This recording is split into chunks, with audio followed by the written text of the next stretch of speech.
ನೂತನ ಸಚಿವ ಸಂಪುಟ ಸೇರ್ಪಡೆಗೆ ಚಟುವಟಿಕೆ ಗರಿಗೆದರಿದೆ. ಮತ್ತೆ ಸಂಪುಟ ಸೇರ್ಪಡೆ ವಿಶ್ವಾಸದಲ್ಲಿ 11ರಿಂದ 13 ಜನ ಶಾಸಕರಿದ್ದಾರೆ.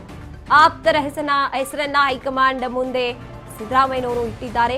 ಕೃಷ್ಣ ಬೈರೇಗೌಡರು, ಪ್ರಿಯಾಂಕ್ ಖರ್ಗೆ ಅವರು, ಸತೀಶ್ ಜಾರಕಿಹೊಳಿ ಅವರಿದ್ದಾರೆ, ಕೆಜೆ ಜಾರ್ಜ್ ಅವರಿದ್ದಾರೆ, ಈಶ್ವರ್ ಖಂಡ್ರೆ ಅವರು, ಎಂಬಿ ಪಾಟೀಲ್ ಅವರು, ಡಾಕ್ಟರ್ ಜಿ ಪರಮೇಶ್ವರ್ ಅವರು, ಎಚ್.ಕೆ. ಪಾಟೀಲ್, ಶಿವರಾಜ್ ತಂಗಡಗಿ, ಮುನಿಯಪ್ಪ, ಮಂಕಾಳು ವೈದ್ಯ, ಸಂತೋಷ್ ಲಾಡ್ ಅವರಿದ್ದಾರೆ, ದಿನೇಶ್ ಗುಂಡೂರಾವ್. ಮತ್ತೆ ಸಂಪುಟ ಸೇರ್ಪಡೆ ಆಗುತ್ತಾ? ಇಷ್ಟು ಜನ ಹೈಕಮಾಂಡ್ ಒಪ್ಪಿದ್ರೆ ಈ 13 ಶಾಸಕರು ಮತ್ತೆ ಸಂಪುಟದಲ್ಲೇ ಮುಂದುವರಿತಾರೆ ಅಥವಾ ಸೇರ್ಪಡೆ ಆಗ್ತಾರೆ. ಆಗಿಲ್ಲದೆ ಇರೋ 79 ಸಚಿವರು, 29 ಮಂದಿ ಪೈಕಿ 11ರಿಂದ 13 ಮಂದಿ ಸಂಪುಟಕ್ಕೆ ಪುನಃ ಆಯ್ಕೆಯಾಗೋ ಚಾನ್ಸಸ್ ಇದೆ.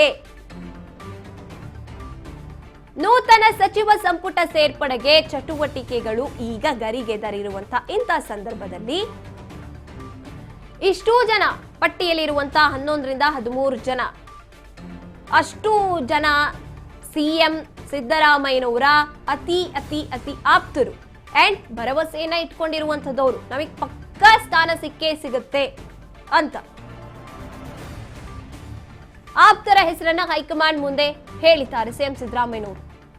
ಇಂತಿಷ್ಟು ಜನ ನನ್ನ ಅತ್ಯಾಪ್ತರು, ಇವರಿಗೆ ಸ್ಥಾನಗಳನ್ನ ನೀವು ನೀಡಲೇಬೇಕಾಗುತ್ತೆ, ಇದು ನನ್ನ ಮನವಿ, ಕಳಕಳಿಯ ಮನವಿ ಅಂತ ಕೇಳ್ಕೊಂಡು ಬಂದಿರ್ತಾರೆ. ಇಂಥ ಸಂದರ್ಭದಲ್ಲಿ ಈಗ ಹೈಕಮಾಂಡ್ ಏನ್ ಮಾಡುತ್ತೆ? 60 ವರ್ಷದಿಂದ ಕೆಳಪಟ್ಟವರು, ಯುವಕರು ಅಥವಾ ಹೊಸಬರಿಗೆ ಅವಕಾಶ ನೀಡಬೇಕು ಅಂತ ಫಿಕ್ಸ್ ಆಗಿದ್ದಾರೆ.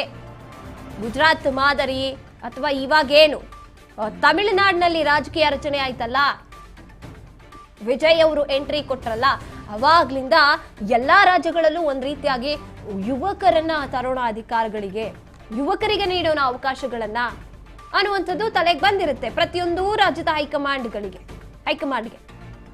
ಇಂಥ ಸಂದರ್ಭದಲ್ಲಿ ಅವ್ರು ಹೇಳ್ಬಿಟ್ಟೆ ಕಳಿಸಿದ್ದಾರೆ, ಆಯ್ತು ಡಿ.ಕೆ.ಶಿ ಅವ್ರಿಗೆ ಅವಕಾಶ ಕೊಡೋಣ ಸಿಎಂ ಆಗಿ, ಅದಾದ ನಂತರದಲ್ಲಿ ಸಚಿವ ಸಂಪುಟದಲ್ಲಿ ಯುವಕರಿಗೆ, ಹೊಸಬರಿಗೆ ಅವಕಾಶ ಕೊಡೋಣ ಅಂತ ಹೇಳಿರುವಂಥದ್ದು. ಇಂಥ ಸಂದರ್ಭದಲ್ಲಿ ಸಿಎಂ ಸಿದ್ದರಾಮಯ್ಯನವರು ಇಡ್ತಿರುವಂತಹ ಬೇಡಿಕೆ ಇದೆಯಲ್ಲ, ಈಗ ಹೈಕಮಾಂಡ್ಗೆ ಟೆನ್ಷನ್ ಶುರುವಾಗುತ್ತೆ. ಇಷ್ಟೂ ಜನರ ಪಟ್ಟಿಯಲ್ಲಿ 11ರಿಂದ 13 ಜನ ಅತ್ಯಾಪ್ತರಿದ್ದಾರೆ. ಕೆಜೆ ಜಾರ್ಜ್ ಅವರು, ಈಶ್ವರ್ ಖಂಡ್ರೆ ಅವರು, ಎಂಬಿ ಪಾಟೀಲ್ ಅವರು, ಡಾಕ್ಟರ್ ಜಿ ಪರಮೇಶ್ವರ್ ಅವರು, ಸತೀಶ್ ಜಾರಕಿಹೊಳಿ ಅವರು ಕೂಡ ಇದ್ದಾರೆ. ಅವರಿಗೆ ಕೆಪಿಸಿಸಿ ಅಧ್ಯಕ್ಷ ಸ್ಥಾನ ಸಿಕ್ಕಿದ್ರು ಅವ್ರಿಗೆ ಸಚಿವ ಸ್ಥಾನವೂ ಬೇಕು. ಸಂತೋಷ್ ಲಾಡ್ ಅವರು, ದಿನೇಶ್ ಗುಂಡೂರಾವ್ ಅವರು ಮತ್ತೆ ಸಂಪುಟ ಸೇರ್ಪಡೆ ಆಗ್ತೀವಿ ಅನ್ನೋ ನಂಬಿಕೆಯಲ್ಲಿ ಅವ್ರು ಇರುವಂಥದ್ದು. ಇಂಥ ಸಂದರ್ಭದಲ್ಲಿ ಹೊಸಬ್ರಿಗೆ ಅವಕಾಶ ಕೊಡಬೇಕು ಅಂದ್ರೆ ತೆಗೆದಾಕ್ಬೇಕಾಗತ್ತೆ, ಆಲ್ರೆಡಿ ಇರೋರನ್ನ, ಹಿರಿಯರನ್ನ ತೆಗೆದಾಕ್ಬೇಕಾಗತ್ತೆ. ಅದರಲ್ಲಿ ಸಿಎಂ ಸಿದ್ದರಾಮಯ್ಯನವರು ಬೇರೆ ಇಂತಿಷ್ಟು ಜನಕ್ಕೆ ನನ್ಗೆ ಅವಕಾಶ ಬೇಕೇ ಬೇಕು, ನೀವೇನ್ ಮಾಡ್ತಿರೋ ಗೊತ್ತಿಲ್ಲ ಅಂತ ಹೇಳಿರುವಾಗ ಏನ್ ಮಾಡ್ಬೇಕಾಗತ್ತೀಗ? ನೂತನ ಸಚಿವ ಸಂಪುಟ ಸೇರ್ಪಡೆಗಾಗಿ ತುದಿಗಾಲಲ್ಲಿ ನಿಂತಿರುವಂತ ಶಾಸಕರು ಈಗ ಡಿ.ಕೆ. ಶಿವಕುಮಾರ್ ಅವರು ಬರ್ತಾರೆ, ನೋಡಿ ನನ್ನ ಅತ್ಯಾಪ್ತ ಬಣ ಇದೆಯಲ್ವಾ, ಇವರಿಗೆ ಅವಕಾಶ ಕೊಡ್ಲೇಬೇಕು ಅಂತಾರೆ. ಏನ್ ಮಾಡ್ತಾರೆ ಇವಾಗ? ಹೈಕಮಾಂಡ್ ನಾಯಕರಿಗೆ ಒಂದು ಹೊಸ ಟೆನ್ಷನ್ ಇಲ್ಲಿ ಉಟ್ಕೋತಾ ಇರುವಂತದ್ದು. ರಾಜೀನಾಮೆ ಅಂತ ಹೇಳಿದಾಗ ಅಲ್ಲಿ ಏನೋ ಒಂದ್ ಸ್ವಲ್ಪ ಟೆನ್ಷನ್ ಕೊಡ್ಬೋದು, ರಾಜೀನಾಮೆ ಕೊಡೋಲ್ಲ ಅಥವಾ ಇನ್ನ ಸ್ವಲ್ಪ ದಿನ ಆಗ್ಲಿ ಅಂತ ಹೇಳ್ತಾರೆ ಅಂತ ಏನೋ ಅಂದ್ಕೊಂಡಿದ್ರೇನೋ. ಆದ್ರೆ ಅದ್ಯಾವುದನ್ನು ಮಾಡಿಲ್ಲ, ಸ್ವಲ್ಪವೂ ಡಿಲೇ ಮಾಡಲಿಲ್ಲ. ಇಂಥ ಸಂದರ್ಭದಲ್ಲಿ ಏನ್ ಮಾಡ್ತಾರೆ ಹೈಕಮಾಂಡ್ ನಾಯಕರು? ಇದು ಹೊಸ ಗೊಂದಲವನ್ನ ಉಂಟು ಮಾಡ್ತಾ ಇದೆ, ಹೈಕಮಾಂಡ್ಗೆ ಟೆನ್ಷನ್ ತಂದಿಡ್ತಾ ಇದೆ.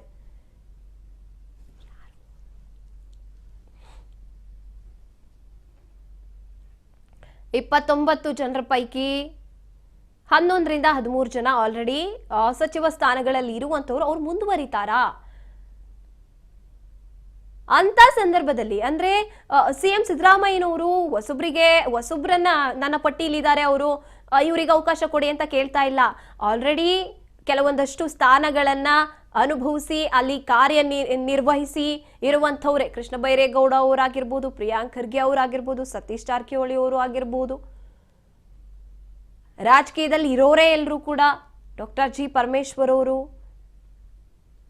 ಗೃಹ ಮಂತ್ರಿಗಳಾಗಿರುವಂಥದ್ದು. ಪ್ರತಿಯೊಬ್ಬರನ್ನು ನೋಡ್ತಾ ಹೋದಾಗ ಅನುಭವ ಉಳ್ಳವರೇ, ಹೊಸಬ್ರು ಅಂತೂ ಅಲ್ಲ. ಈ ಕಡೆ ಹೊಸಬ್ರಿಗೆ ಅವಕಾಶ ಕೊಡೋಣ ಅಂತ ರಾಹುಲ್ ಗಾಂಧಿ ಅವರು ಹೇಳಿರುವಂತದ್ದು. ಈಗ ನೋಡ್ಬೇಕಾಗುತ್ತೆ ಹೈಕಮಾಂಡ್ ನಾಯಕರು ಏನ್ ಮಾಡ್ತಾರೆ ಅಂತ. ಈ ಬಗ್ಗೆ ಹೆಚ್ಚಿನ ಮಾಹಿತಿಯನ್ನ ನಮ್ಮ ಪ್ರತಿನಿಧಿ ಬಸವರಾಜ್ ನೀಡ್ತಾ ಹೋಗ್ತಾರೆ. ಎಸ್ ಬಸವರಾಜ್, ರಾಜೀನಾಮೆ ಅಂತ ಬಂದಾಗ ಯಾವುದೇ ರೀತಿಯಾದಂತಹ ತೊಂದರೆಯನ್ನ ಕೊಡದೆ ಒಪ್ಕೊಂಡ್ರು ಸಿಎಂ ಸಿದ್ದರಾಮಯ್ಯನವರು. ಈಗ ಅವರು ಮನವಿ ಮಾಡ್ತಿರುವಂತದ್ದು ನನ್ನ ಅತ್ಯಾಪ್ತ ಬಣಕ್ಕೆ ಅವಕಾಶ ಕೊಡಿ ಅಂತ. ಅದೊಂದ್ ಕಡೆ ಆದ್ರೆ ಅದನ್ನ ಅವರು ಪಾಲಿಸ್ಬೇಕಾಗುತ್ತೆ ಹೈಕಮಾಂಡ್ ನಾಯಕರು ಅನ್ನುವಂಥದ್ದು ಏನಾದ್ರು ಇದ್ರೆ, ಈ ಕಡೆ ಹೊಸಬರಿಗೆ ಅವಕಾಶ ಕೊಡೋಣ, ಈ ಸಲ ಒಂದು ಹೊಸ ಕ್ರಾಂತಿಯನ್ನ ಮಾಡೋಣ ಅಂತ ಹೈಕಮಾಂಡ್ ನಾಯಕರು ಅನ್ಕೊಂಡಿರ್ತಾರೆ. ಈಗ DK ಅವ್ರು ಬರ್ತಾರೆ, ನನ್ನ ಅತ್ಯಾಪ್ತ ಬಣಕ್ಕೆ ನನ್ಗೆ ಸಚಿವ ಸಂಪುಟದಲ್ಲಿ ಸ್ಥಾನ ಬೇಕೇ ಬೇಕು ಅಂತಾರೆ. ಏನ್ ಮಾಡ್ಬೋದು ಈಗ ಹೈಕಮಾಂಡ್ ಅಂತ? ಸಿಎಂ ಸಿದ್ದರಾಮಯ್ಯನವರು ಹಲವು ಹೈಕಮಾಂಡ್ ನಾಯಕರನ್ನ ಭೇಟಿಯಾಗಿ ಚರ್ಚೆಯನ್ನು ಕೂಡ ನಡೆಸ್ತಾ ಇದ್ದಾರೆ. ಈಗಾಗಲೇ ಅವರೆಲ್ಲರಿಗೂ ಕೂಡ ಕೃತಜ್ಞತೆಯನ್ನು ಕೂಡ ಸಲ್ಲಿಸ್ತಾ ಇದ್ದಾರೆ. ಅದರ ಜೊತೆಗೆ ಹೊಸ ಸಚಿವ ಸಂಪುಟ ರಚನೆ ಆಗುವಂತ ಸಂದರ್ಭದಲ್ಲಿ ಅವರ ಅತ್ಯಾಪ್ತರಿಗೆ ಸಚಿವ ಸ್ಥಾನ ಕೊಡಬೇಕು ಅನ್ನುವಂತ ನಿಟ್ಟಿನಲ್ಲಿ ಹೈಕಮಾಂಡ್ ನಾಯಕರ ಬಳಿ ಮನವಿಯನ್ನು ಕೂಡ ಮಾಡಲಿದ್ದಾರೆ. ಪ್ರಮುಖವಾಗಿ ಸಿದ್ದರಾಮಯ್ಯನವರು ತಮ್ಮ ಸಿಎಂ ಸ್ಥಾನಕ್ಕೆ ರಾಜೀನಾಮೆ ಕೊಡುವಂತ ಸಂದರ್ಭದಲ್ಲಿ ಹೈಕಮಾಂಡ್ ನಾಯಕರು ಹೇಳಿದಂತಕ್ಕೆ ಅವರು ಒಪ್ಪಿಕೊಂಡು ತಮ್ಮ ಸಿಎಂ ಸ್ಥಾನಕ್ಕೆ ರಾಜೀನಾಮೆ ಕೊಡುವಂತದಕ್ಕೆ ಯಾವುದೇ ರೀತಿ ವಿರೋಧ ಪಡಿಸಿಲ್ಲ. ಆ ಒಂದು ಸಂದರ್ಭದಲ್ಲಿ ಸಿದ್ದರಾಮಯ್ಯನವರು ಇದೀಗ ಅವರ ಅತ್ಯಾಪ್ತರಿಗೆ ಅವರು ಸೂಚಿಸುವಂತಹ ಶಾಸಕರಿಗೆ ಸಚಿವ ಸ್ಥಾನ ಕೊಡಬೇಕು ಅನ್ನುವಂತ ನಿಟ್ಟಿನಲ್ಲಿ ಹೈಕಮಾಂಡ್ ನಾಯಕರ ಬಳಿ ಮನವಿ ಮತ್ತು ಬೇಡಿಕೆ ಇಟ್ಟಂತ ಸಂದರ್ಭದಲ್ಲಿ ಅದನ್ನ ಹೈಕಮಾಂಡ್ ನಾಯಕರು ಒಪ್ಪಿಕೊಳ್ತಾರೆ, ಬಹುತೇಕವಾಗಿ ಒಪ್ಪಿಕೊಳ್ಬೇಕು ಅನ್ನುವಂತಹ ವಿಚಾರ.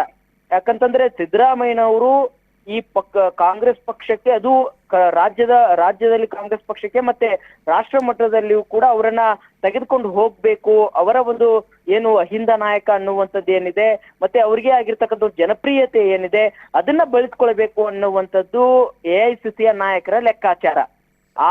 ಅದರ ಭಾಗವಾಗಿ ಇದೀಗ ಸಿದ್ದರಾಮಯ್ಯನವರು ತಮ್ಮ ಸಿಎಂ ಸ್ಥಾನಕ್ಕೆ ರಾಜೀನಾಮೆ ಕೊಟ್ಟರು ಸಹಿತ ಅವರು ಸಕ್ರಿಯವಾಗಿ ರಾಜಕಾರಣದಲ್ಲಿ ಇರಬೇಕು ಅನ್ನುವಂಥದ್ದು ಕೂಡ ಹೈಕಮಾಂಡ್ ನಾಯಕರ ಒಂದಿಷ್ಟು ವಿಚಾರಗಳು ಕೂಡ ಇರುವಂತದ್ದು. ಹಾಗಾಗಿ ಈಗ ಸಿದ್ದರಾಮಯ್ಯನವರು ಈಗ ಸಚಿವ ಸಂಪುಟದಲ್ಲಿ ಅವರ ಕೆಲವು ಶಾಸಕರು, ಅತ್ಯಾಪ್ತ ಶಾಸಕರು ಒತ್ತಾಯವನ್ನು ಕೂಡ ಮಾಡ್ತಾ ಇದ್ದಾರೆ. ಅವ್ರಿಗೆ ಸಚಿವ ಸ್ಥಾನ ಕೊಡಿಸ್ಬೇಕು ಅನ್ನುವಂತ ನಿಟ್ಟಿನಲ್ಲಿ ಪ್ರಯತ್ನವನ್ನು ಕೂಡ ಮಾಡ್ತಾ ಇದ್ದಾರೆ.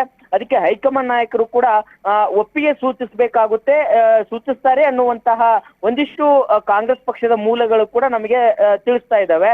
ಅದರ ಜೊತೆಗೆ DK ಶಿವಕುಮಾರ್ ಅವರು ಸಹಿತ ಕೆಲವೊಂದಿಷ್ಟು ಅವರ ಒಂದು ಪಟ್ಟಿಯಲ್ಲಿ ಕೂಡ ಶಾಸಕರು ಇರುವಂತದ್ದು, ಅವರಿಗೂ ಕೂಡ ಅವಕಾಶ ಮಾಡಿಕೊಡ್ಬೇಕು ಅನ್ನುವಂಥದ್ದು. ಹಿಂದೆ ಅವರು ಉಪಮುಖ್ಯಮಂತ್ರಿಗಳ ಆಗಿರುವಂತಹ ಸಂದರ್ಭದಲ್ಲಿ ಕೂಡ ಸಚಿವ ಸಂಪುಟ ಮೊದಲು ಸರ್ಕಾರ ರಚನೆ ಆದಂತಹ ಸಂದರ್ಭದಲ್ಲಿ ಪುನರ್ರಚನೆ ಏನು ಸಚಿವ ಸಂಪುಟ ರಚನೆ ಆಗುವಂತ ಸಂದರ್ಭದಲ್ಲೂ ಸಹಿತ DK ಶಿವಕುಮಾರ್ ಅವರು ಹೇಳಿದಿರ್ತಕ್ಕಂಥ ಕೆಲವು ಶಾಸಕರಿಗೆ ಕೂಡ ಸಚಿವ ಸ್ಥಾನದ ಭಾಗ್ಯವನ್ನ ಹೈಕಮಾಂಡ್ ನಾಯಕರು ಕಲ್ಪಿಸಿಕೊಟ್ಟಿದ್ದಾರೆ. ಅದರಂತೆ ಈ ಬಾರಿ ಕೂಡ ಸಂಪುಟ ರಚನೆ ಆಗುವಂತ ಸಂದರ್ಭದಲ್ಲಿ DK ಶಿವಕುಮಾರ್ ಅವರು ಹೇಳುವಂತ ಶಾಸಕರಿಗೆ ಕೂಡ ಸಚಿವ ಸ್ಥಾನ ಸಿಗುತ್ತೆ. ಇತ್ತ ಸಿದ್ದರಾಮಯ್ಯವರು ಹೇಳಿರ್ತಕ್ಕಂಥ ಶಾಸಕರಿಗೆ ಕೂಡ ಸಚಿವ ಸ್ಥಾನ ಕೊಡ್ಬೇಕಾಗುತ್ತೆ. ಕೆಲವೊಂದಿಷ್ಟು ನೇರವಾಗಿ ಹೈಕಮಾಂಡ್ ನಾಯಕರು ಸೂಚಿಸುವಂತವರಿಗೂ ಕೂಡ ಸ್ಥಾನದಲ್ಲಿ ಸಚಿವ ಸ್ಥಾನ ಕೂಡ ಅವಕಾಶ ಮಾಡಿಕೊಡ್ಬೇಕಾಗುತ್ತೆ. ಹಾಗಾಗಿ ಹೈಕಮಾಂಡ್ ನಾಯಕರು ಇಬ್ಬರು ನಾಯಕರನ್ನು ಕೂಡ ವಿಶ್ವಾಸಕ್ಕೆ ತೆಗೆದುಕೊಂಡು ಅವರು ಹೇಳುವಂತ ಶಾಸಕರಿಗೆ ಕೂಡ ಅವಕಾಶ ಮಾಡಿಕೊಡಲಾಗುತ್ತೆ ಅನ್ನುವಂತ ಮಾಹಿತಿ ಕೂಡ ಇರುವಂತದ್ದು. ಎಸ್, ಥ್ಯಾಂಕ್ ಯು ಬಸವರಾಜ್ ನಿಮ್ಮೆಲ್ಲ ಮಾಹಿತಿಗಾಗಿ.